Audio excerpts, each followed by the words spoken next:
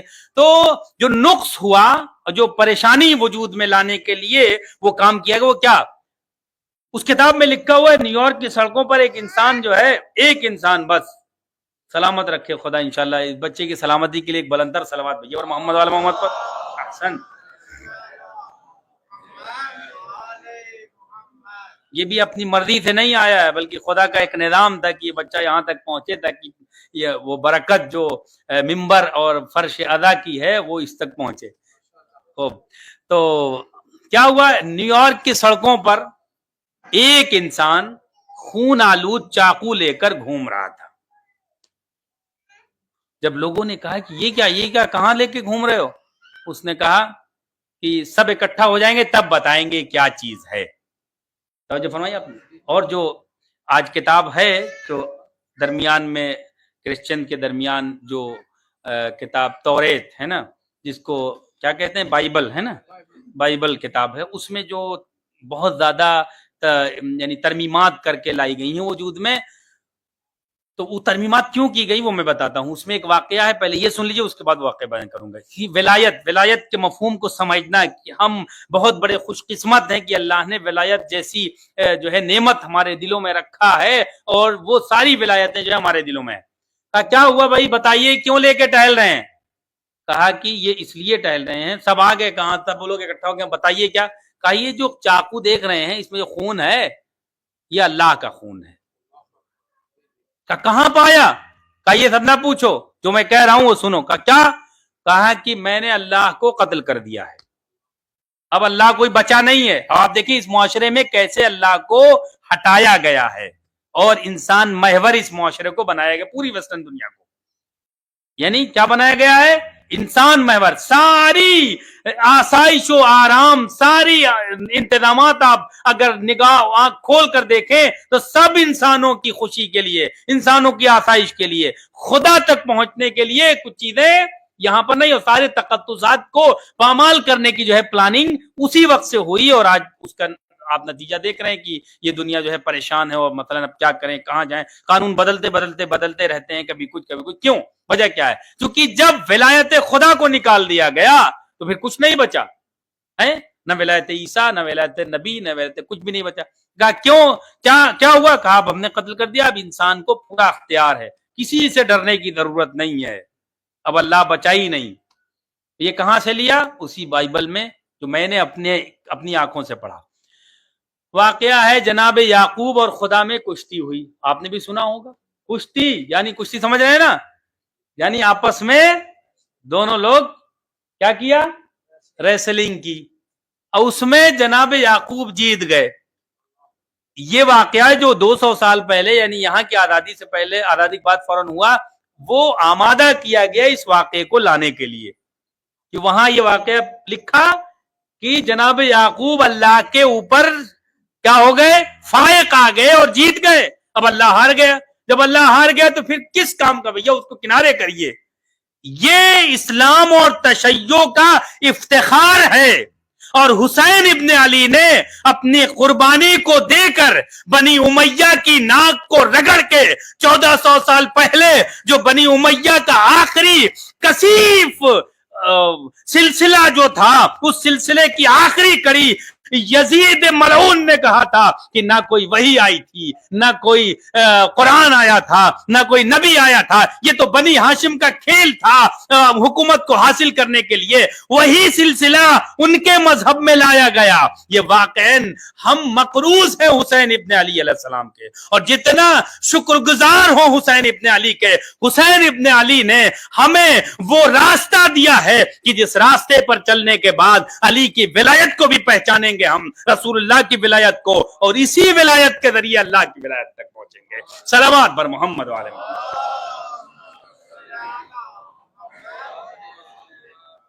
یہ تکبیر, اللہ اکبر, نعرہ رسالت, نعرہ حیدری, اور لبیک یا حسین, لبیک یا حسین, سب مل کے بلند آواز سے کہیے, لبیک یا حسین, لبیک یا حسین. وہ جو حل من ناصرین کی صدا بلند ہوئی تھی, اس پر لبیک ہر مجالس میں کہنا چاہیے, اور یہ لبیک کہنا جو ہے ہمیں بہت فائدہ پہنچائے گا, اور ہمیں ان لوگوں میں شمار کرے گا کہ جن لوگوں کو امام حسین سلام بلا رہے تھے, اور ہم آ رہے ہیں فرش ادا پہ. یہی دلیل ہے کہ ہم امام حسین سلام کی آواز استغاثہ پہ لبیک کہتے ہوئے آ رہے ہیں. اور زبان سے کہیں یا نہ کہیں, لیکن ہم اپنے دل سے کہہ رہے ہیں. جو کشش ہے حسین ابن علی علیہ السلام کی عزاداری میں, اور حسین ابن علی علیہ السلام کے نام میں نہ پہچاننے والا بھی حسین ابن علی کا گرویدہ ہو کے بتاتا ہے کہ یہ جو نام ہے ایسا نام ہے جو پوری دنیا کو منور کر سکتا ہے, جو پوری دنیا کو منور کر سکتا ہے, تو ہمیں اور آپ کو منور نہیں کر سکتا ہے, کر رہا ہے منور. ہم اگر منور نہ ہو رہے ہوتے اور نورانی نہ ہو رہے ہوتے تو یہاں فرش اعلیٰ تک پہنچ ہی نہیں سکتے تھے. یہ فرش اعلیٰ تک آنا اس بات کی دلیل ہے کہ حسین ابن علی علیہ السلام ہمیں دعوت دے رہے ہیں, ان کی دعوت میں ہم لبیک کہہ کے یہاں تک آ رہے ہیں. تو توجہ فرمائیے آپ نے, یہ ساری چیزوں کا کانسیپٹ کو سمجھنا, یہ بہرحال پتہ نہیں میں سمجھا سکا یا نہیں سمجھا سکا, اور ہم انشاءاللہ خدا کرے سمجھا سکا ہوں گا کہ اس ولایت کو سمجھنا جو ہے, اور اس ملک میں رہنے کے بعد اپنی قدر و قیمت کا اندازہ لگانا بہت ضروری ہے کہ ہمیں اللہ نے جو چیزیں دی ہیں وہ چھیننے نہ پائے. ہم اس معاشرے میں جا کر ان کو سمجھائیں کہ ہے کچھ ہمارے پاس, وہ اگر لوگے تو دنیا بھی آباد ہو جائے گی, آخرت بھی آباد ہو جائے گی. اپنے ہاتھوں سے اپنے کو ختم نہیں کرو گے, بلکہ انسان ڈپریشن میں کیوں جاتا ہے جب سمجھتا ہے کہ کچھ نہیں بچا. لیکن ہمارے یہاں حسینی لوگوں کے درمیان اور حسینیت کے مذہب میں رہنے والوں کے درمیان اس دنیا کے بعد ہی سب کچھ ہے. اس دنیا میں کچھ بھی نہ ہو لیکن یہاں کے بعد سب کچھ ہے. تو بہرحال اس ولایت کو بہت ہی عظیم نعمت ہم سمجھے, اس نعمت کو سمجھنے کے بعد اپنے کو اس ولایت سے ہم چسپاں رہنے کی کوشش کریں. وہ لوگ جن لوگوں نے اللہ کی ولایت کو قبول کیا, رسول اللہ کی ولایت کو قبول کیا, صرف زبان ہی صحیح, ان کے ہاں آپ دیکھ لیجیے کیا حال ہے. لیکن جو سسٹم اللہ نے دیا ہے اس سسٹم کو اگر قبول کیے ہوتے، جو ہم اور آپ تشیع آج جتنا افتخار کرے کم ہے کہ اللہ نے ہمیں اس سسٹم پہ باقی رکھنے کی توفیق دی ہے، اور یہ بہت ہی عظیم چیز ہے کہ اللہ، اور قرآن ایک ایسی کتاب ہے جو یونیورسل بک ہے، اس قرآن کی حفاظت کی ذمہ داری اللہ نے خود لی ہے، اور ہم نے نازل کیا، ہم حفاظت کریں گے، تو اس میں کوئی بھی ایسی چیز نہ ایڈ ہو سکی ہے کہ جو ہے تحریف کے لائق ہو۔ اس قرآن میں لگاتار ولایتوں کا سلسلہ بیان کیا گیا ہے۔ سب سے پہلے ہنالک الولایۃ للحق، جن کتابوں میں ترمیم ہو گئی، تحریف ہو گئی، ان کے ہاں تو واقعات جو ہے وہ میں نے سنایا آپ کو، اور جس کے بیچارے جو ہے قربان ہو گئے پورا معاشرہ، ساری ترقیوں کے باوجود ان کا معاشرہ ڈوب رہا ہے۔ لیکن ہمارا معاشرہ آپ دیکھیے، ہم کہیں نہیں پہنچ پائے، کچھ ترقی نہیں کیا، لیکن جہاں پہنچے ہیں خدا کا شکر ادا کریں۔ یہ دنیاوی چیزوں کا کچھ نہ ہونا، اس کا غم نہیں کرنا چاہیے، بلکہ آخرت ہماری آباد ہو رہی ہے، اس پہ خوش رہنا چاہیے، اس پہ ہمیں خوش رہنا چاہیے الحمدللہ۔ اور اللہ کی ولایت کو ہم دل میں رکھیں۔ ہنالک الولایۃ للحق، سورہ کہف کی آیت نمبر 44 میں اللہ فرما رہے ہیں کہ ولایت کا حق صرف اللہ کو ہے، اور وہ ولایت اللہ کی ولایت ہے۔ اللہ کی ولایت کو جب ہم قبول کریں گے تو جو ہے نیچے کی ساری ولایتیں جو ہے ہمیں سمجھ میں آنے لگیں۔ اس کے بعد سورہ کہف کی ایک آیت اور ہے جس میں اللہ اشارہ فاللہ هو الولی، اور اللہ ہی کیا ہے؟ ولی ہے، اور اسی کی ولایت کو جو ہم قبول کریں گے تو خود بخود ہمیں کسی کو بلانے کی ضرورت نہیں ہے، وہ ولایت اللہ کھینچ کر لوگوں کو اکٹھا کر دے گی۔ اور یہ جو اکٹھا ہونا ہے اس بات کی دلیل ہے، دوسرے ملک سے، دوسرے شہروں سے، یہاں وہاں سے، دوسری کنٹریز سے لوگ اکٹھا ہو جا رہے ہیں، اس بات کی دلیل ہے کہ ولایت ہمارے اور آپ کے دلوں میں ہے۔ اور اس کے بعد دو آیت میں آپ کی خدمت میں پیش کر کے پھر میں جو ہے اپنے مفاہیم اور اس کو جو ہے سمیٹ کر دوسرے بخش میں داخل ہوں گا۔ سورہ بقرہ کی آیت نمبر 107 میں اللہ ارشاد فرما رہا ہے کہ ما لکم من دون اللہ ولی ولا نصیر، اگر ولی کسی کو بنا لیا تم نے تو اللہ کے علاوہ کسی کو، یعنی اللہ کو ہی تمہیں ولی بنانا ہے۔ ما لکم، تمہارے لیے کوئی نہیں ہوگا دنیا میں، کیا؟ من دون اللہ، اللہ کے علاوہ ولی اور نصیر۔ اگر ہمیں نصرت چاہیے، اگر ہمیں ولایت چاہیے تو اللہ کے علاوہ اور کسی کی ولایت کو قبول نہیں کرنا ہوگا، اور اللہ جس کی ولایت کو قبول کرنے کے لیے کہہ رہا ہے اس کی ولایت کو قبول کرنا ہوگا، اور جب ہم اس کی ولایت کو قبول کر لیں گے تو پھر اللہ ہمیں ساری نعمات کو عطا کرتا رہے گا۔ وہ نعمات بہرحال آپ دیکھتے رہتے ہیں کہ کیا چیز ہے، اور جب اللہ کی ولایت کو ہم قبول کر لیں گے تو اللہ ہمارا مددگار ہو جائے گا۔ بہرحال بہت زیادہ وقت نہیں ہے کہ ہم توضیح دیں اس آیت کو۔ اس کے بعد دو آیت جو سورہ آل عمران کی 86 نمبر آیت ہے، اور ایک آیت سورہ جاسیہ کی 91 آیت نمبر 91 ان دونوں آیتوں سے ایک فضائلی رخ نکل رہا ہے، اس کو میں آپ کی خدمت میں پیش کر کے اس کے بعد اپنی بحث کو جم کر رہا ہوں۔ واللہ ولی المؤمنین، اللہ ولی ہے کس کا؟ مومنین کا۔ اس کے بعد اسی سے ملتی جلتی آیت آگے بڑھتی ہے، کہتی ہے واللہ ولی المتقین، اور اللہ متقین کا ولی ہے۔ یہی تو تشیع 1400 سال سے تمام امت مسلمہ کو سمجھانے کی کوشش کر رہی ہے۔ جب اللہ مومنین کا ولی ہے، اللہ متقین کا ولی ہے، تو رسول اللہ اور علی مومنین کے ولی ہوں گے اور متقین کے ولی ہوں گے۔ ہمیں پہلے مومن بننا ہوگا، تب علی ہمارے ولی بنیں گے۔ پہلے ہمیں مومن بننا ہوگا، متقی بننا ہوگا، تب رسول اللہ اور علی علیہ السلام ہمارے ولی بھی بنیں گے اور ہمارے مولا بھی بنیں گے۔ صلوات بر محمد والے۔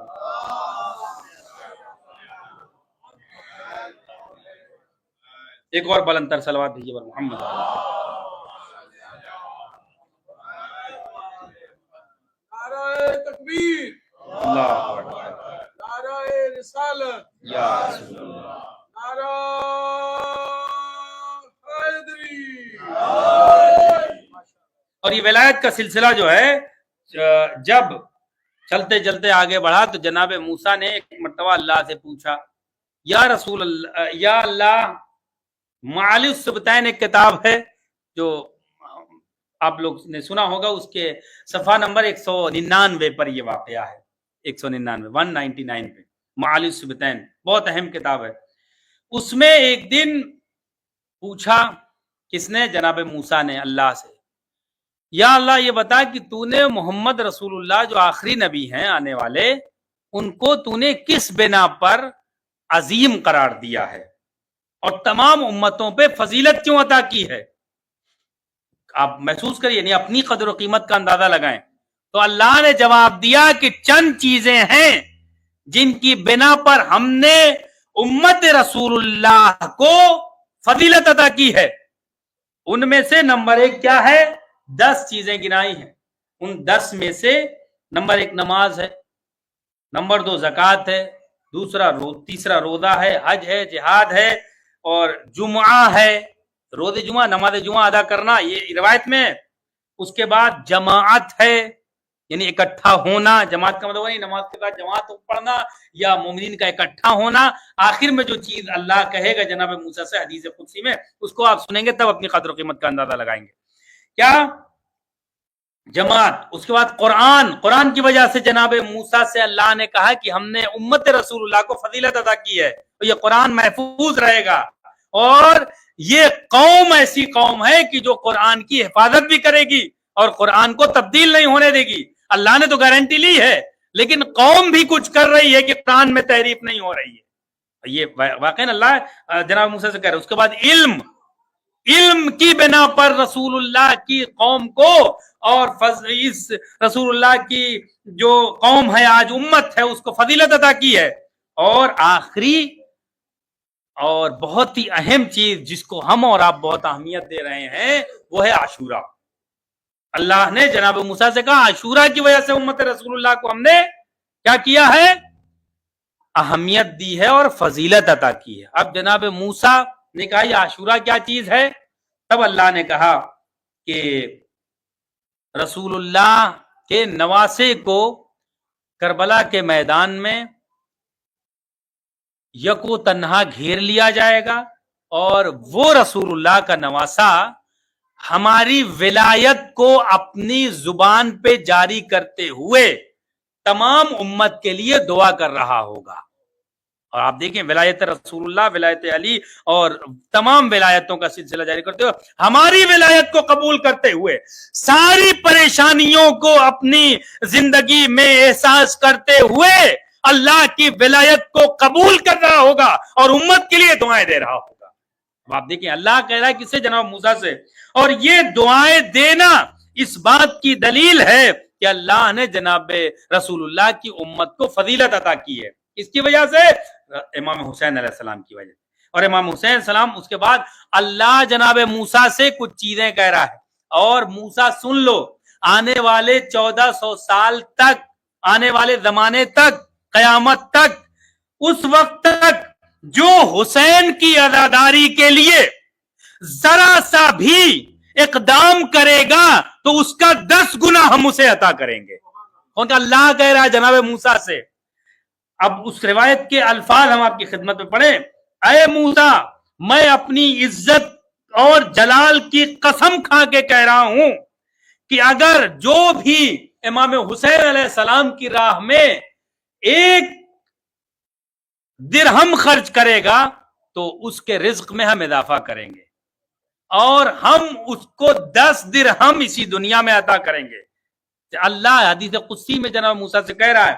اس کے بعد کیا کہہ رہا ہے کہ جو بھی آنکھیں امام حسین علیہ السلام پر گریا کریں گی، روز قیامت وہ آنکھیں گریا نہیں کریں گی۔ روز قیامت ساری آنکھیں گریا گناہ ہوں گی، لیکن ہم اور آپ اپنی قدر و قیمت کا اندازہ لگائیں۔ اگر یہ اللہ نے توفیق دے دی ہے فرش اعضاء پہ آ کر امام حسین علیہ السلام پر ہم گریا کرنے کی توفیق اللہ نے ہمیں دی ہے، تو بہت خوش قسمت اپنے کو سمجھیں کہ اللہ نے ہمیں یہاں پہنچا دیا ہے کہ حسین ابن علی علیہ السلام پہ ہم گریا کریں۔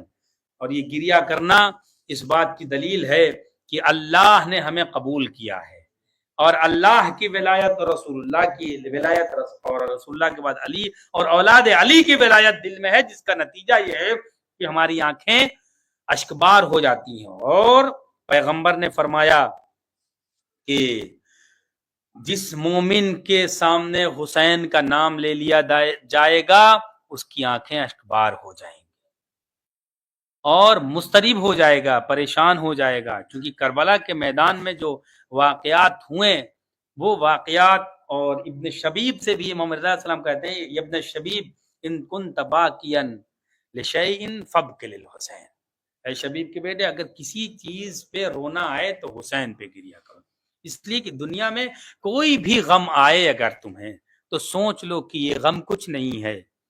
کربلا میں جو مصیبتیں آئی ہیں، جو پریشانیاں اہل حرم پہ آئی تھیں، وہ پریشانیاں بہت ہی سخت تھیں۔ کسی ماں کو اپنے بچوں کو ذرا سا زخمی حالت میں دیکھنا بہت سخت ہوتا ہے، اور کربلا کی ماں یعنی کربلا میں فطرتیں تبدیل ہو گئی تھی۔ آپ محسوس کریں، کربلا کی مائیں اپنے بچوں کو آمادہ کر رہی تھیں کہ کل ایسا نہ ہو کہ حسین ابن علی ہمارے آقا و مولا شہید ہو جائیں اور تم باقی رہو۔ انہی ماؤں میں سے ایک ماں ہیں کہ جو صرف ماں ہی نہیں ہیں بلکہ ایک عظیم بیٹی ہیں اور ایک عظیم بہن ہیں، اور ان ساری عظمتوں کے بعد ایک سب سے بڑی عظمت ہے کہ بانی فرش عزا ہیں۔ شہزادی زینب کبریٰ سلام اللہ علیہا کن مصیبتوں کے ساتھ کربلا آئیں اپنے شوہر سے اجازت لے کے، اور ان مصیبتوں کے بعد جب شب عاشور آئی ہے تو امام حسین سلام ایک مرتبہ خیمے کا طلایہ کر رہے تھے اور دیکھ رہے تھے کون کیا کر رہا ہے۔ تو ایک مرتبہ کیا دیکھتے ہیں کہ خیمے میں چھوٹے چھوٹے دو بچوں کو ان کی دکھیاری بہن سامنے بٹھال کر اور سمجھا رہی ہے، اے بیٹا کل جب ماموں پہ وقت آئے تو تم اپنے کو پیچھے نہ رکھنا، اور بیٹا دیکھو دو وصیتیں ہماری یاد رکھنا، ایک تو یہ کہ تم کوشش کرنا کل عمر سعد کو واصل جہنم کر دو۔ اور آپ ابھی دیکھیں گے کہ جنگ کتنی وغا کی جنگ کی ہے ان دونوں بھانجوں نے امام حسین علیہ السلام کے، اور جعفر طیار کے پوتوں نے ایسی جنگ کربلا میں کسی نے نہ دیکھی اس سے پہلے۔ اور یہ دونوں جب وارد میدان ہوئے ہیں کس طریقے کی جنگ کی ہے، وہ ماں کی وصیت کا نتیجہ تھا۔ کہا بیٹا اگر کہیں شمر مل جائے تو اس کو دینا، عمر سعد کے خیمے تک پہنچ جانا، اس واصل جہنم کر دینا۔ جیسے جیسے جناب زینب کبریٰ سلام اللہ علیہا سمجھاتی جا رہی ہیں، چھوٹے چھوٹے بچے ہاتھ جوڑ کر کہتے ہیں اماں صبح ہونے دیجئے، اس کے بعد ہم بتائیں گے ان کو کہ بنی ہاشم کے نوجوان اور علی کے گھرانے کے لوگ کس طریقے سے جنگ کرتے ہیں۔ جیسے ہی صبح ہوئی اور جناب زینب کبریٰ پریشان ہو جاتی ہیں، ایک کے بعد ایک جا رہے ہیں میدان میں، شہید ہو کر واپس آ رہے ہیں۔ جناب زینب کی پریشانی بڑھتی جا رہی ہے، میرے بیٹے کیوں نہیں جا رہے ہیں؟ ایک مرتبہ جناب عباس کو بلوایا، اے اماں فضہ عباس کو ذرا بلا لائیے۔ عباس علیہ السلام خیمے کے در پر آئے، اے شہزادی بتائیے کیا حکم ہے؟ کہا حسین کو بلاؤ، کہا کہ کوئی اگر پیغام ہو تو بتائیے ہم پہنچا دیں۔ کہا پیغام نہیں ہے، کہو کہ بہن نے یاد کیا ہے۔ جناب عباس علیہ السلام آئے اور کہا کہ آقا آپ کو شہزادی نے یاد کیا ہے۔ امام حسین سلام جیسے سنا سمجھ گئے کہ کس لیے بلایا ہے۔ چھوٹے چھوٹے بچوں کو دیکھا، دیکھنے کے بعد روایت کہتی ہے امام حسین سلام گریا کرنے لگے، اے میرے بھانجو میں کیسے تم کو جنگ کی اجازت دے دوں۔ امام حسین سلام نہیں گئے خیمے میں۔ دوبارہ جناب فضہ نے کہا، جناب فضہ سے بی بی زینب نے کہا کہ اے اماں فضہ جا کے میرے ماجائے سے کہہ دو کہ آپ کو آپ کی بہن یاد کر رہی ہے، اور ایک جملہ کہا ہے آپ اگر محسوس کر سکیں واقعاً پڑھ دینا آسان ہے. ہماری ماں بہنیں پشت پردہ مصائب سن رہی ہیں، لیکن واقعاً آپ محسوس کریے بی بی زینب کبریٰ نے جو جملہ کہا ہے، امام حسین السلام تڑپ گئے اور تڑپ کر خیمے کے در پہ آ کے فوراً کہا کہ وہ جملہ کیا تھا سنیے پہلے، اس کے بعد آپ محسوس کریں گے کہ کتنا زیادہ امام حسین علیہ السلام فکر مند تھے بیویوں کے پردے کے لیے. اور یہ نہیں محسوس کر رہے تھے کہ چادر کے ساتھ بی بی زینب خیمے سے باہر نکل سکے. عزادارو، جیسے ہی یہ جملہ پہنچا، یہ پیغام پہنچا حسین ابن علی کے پاس، کہتے ہیں کہ میرے بھیا سے جا کے کہہ دو، اور اگر ذرا سا دیر کی آنے میں تو کہہ دیجئے گا چادر تطہیر آپ کی بہن اوڑھ کر آپ کی خدمت میں خود آ جائے گی. جیسے ہی یہ پیغام پہنچا حسین ابن علی فوراً اٹھنے کے بعد خیمے کے در پہ آئے، خیمے میں گئے. اے بہن، کون سا ایسا پیغام، کون سی ایسی مصیبت آ گئی کہ آپ کو خیمے سے باہر نکلنے کی ضرورت پڑی؟ میں کہتا ہوں مولا، ارے آپ نے صرف آج محسوس کیا کہ میری بہن خیمے سے باہر آ جائے گی، آپ تڑپ گئے. ارے امام سجاد کس نگاہوں سے دیکھا ہوگا، بیویوں کے سروں سے نگاہ، ردائیں چھیری جا رہی ہے، بیویاں پکارے اے عباس، ارے میرے پردے کے ذمہ دار. اجرکم الزہرا، خدا آپ کو کسی غم میں نہ رلائے سوائے غم اہل بیت اطہار علیہ السلام کے. اگر عشرہ اولیٰ کی مجالس نہ ہوتی تو میں یہیں پہ مجلس تمام کر دیتا، لیکن عزادارو آپ محسوس کریے امام حسین السلام نے جیسے ہی پوچھا اے بہن بتائیے کیا حکم ہے، کہا کہ یہ بتائیے آقا، اے میرے بھائی، اے میرے ماجائے، کیا یہ میرے بچے زیادہ اہم ہیں یا فرزند رسول اللہ زیادہ اہم ہے؟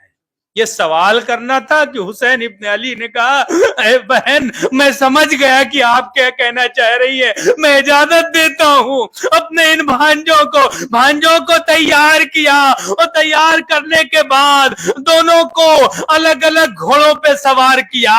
جناب زینب نے کہا کہ ایک مرتبہ اور بھی میں وصیت کو یاد دلا دیتی ہوں. اے بیٹا، ایک وصیت ضرور یاد رکھنا، اگر جوش وغیرہ میں لڑتے لڑتے دریا کے کنارے پہنچ جانا تو پانی نہ پینا، چونکہ اصغر خیمے میں پیاسا ہے. چھوٹے چھوٹے بچے لدچ کی آوازیں بلند کر رہے ہیں.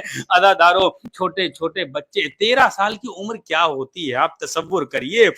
امام حسین السلام نے ساری احوال کو چھوڑتے ہوئے یہ بچے گئے، جوش وغیرہ میں جنگ کیا. اب جنگ کا جو میں نے کہا تھا کہ آپ جنگ کا جب منظر سنیں گے تو آپ محسوس کریں کیسی جنگ کی ہے. عمر سعد کے خیمے پہ حملہ کر دیا ان دونوں بچوں نے، اور عمر سعد پشت خیمہ سے بھاگا، اور بھاگنے کے بعد کہہ رہا ہے کہ ان بچوں کو گھیر کے قتل کر دو.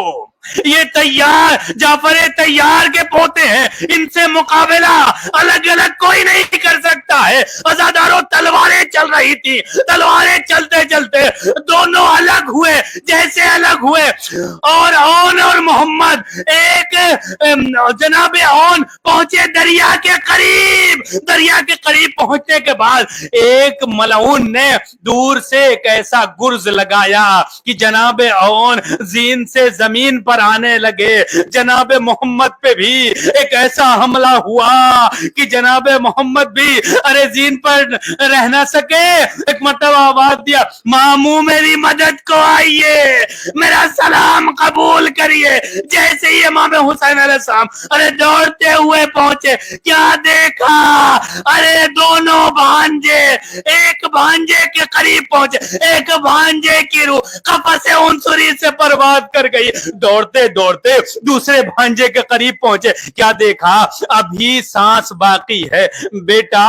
بیٹا کوئی وصیت ہو تو بتا دو. کہا کہ ہاں ماموں آپ آ گئے ہیں، جب میری ماں کے پاس جائیے گا تو کہہ دیجئے گا کہ میں ڈرتے لڑتے دریا کے کنارے پہنچ گیا تھا، لیکن میں نے ایک قطرہ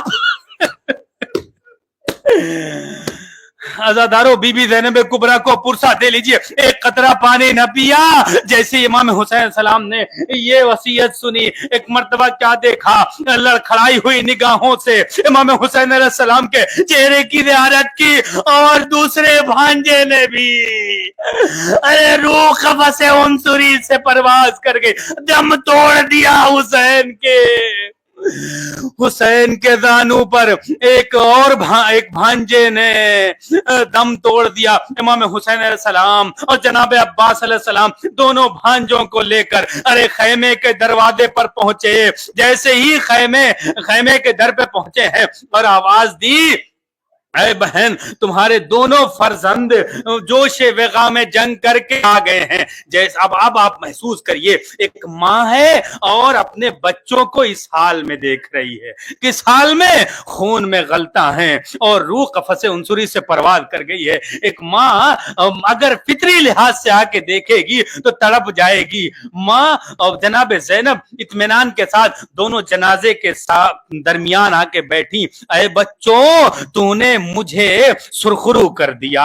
لیکن امام حسین سلام دیکھ رہے ہیں، بس عزادارو مجلس اتمام پر ہے، بی بی زہرا سلام اللہ علیہا کو پرسہ دے لیجئے، بی بی زینب کبریٰ کو ان کے دونوں بچوں کا پرسہ دے لیجئے۔ اس لیے دونوں بچے ایسے ہیں کہ کربلا، شام و کوفہ، پورے راستے میں بی بی زینب نے اپنے بچوں پہ گریہ نہیں کیا ہے۔ اگر آپ گریہ نہیں کریں گے تو بی بی زینب کہیں شاکی نہ ہو جائے، ارے میں نے گریہ نہیں کیا تھا اپنے ماں جائے کی وجہ سے، لیکن میرے بچوں پہ بی بی زینب کبریٰ خواتین کو دعائیں دے رہی ہوں گی اور ہمارے عزاداروں کو بھی دعائیں دے رہی ہوں گی، اے میرے عزاداروں تم 1400 سال پہلے کربلا میں نہیں تھے، میں نے گریہ نہیں کیا، لیکن تم آج گریہ کر رہے ہو، خدا سلامت رکھے۔ عزادارو جناب زینب کبریٰ سلام اللہ علیہا دونوں جنازے کے درمیان آ کے بیٹھ گئی۔ امام حسین سلام محسوس کرتے ہیں شاید کچھ پوچھنا چاہتی ہیں جناب زینب، ایک مرتبہ کھڑی ہوئی، پھر ایک مرتبہ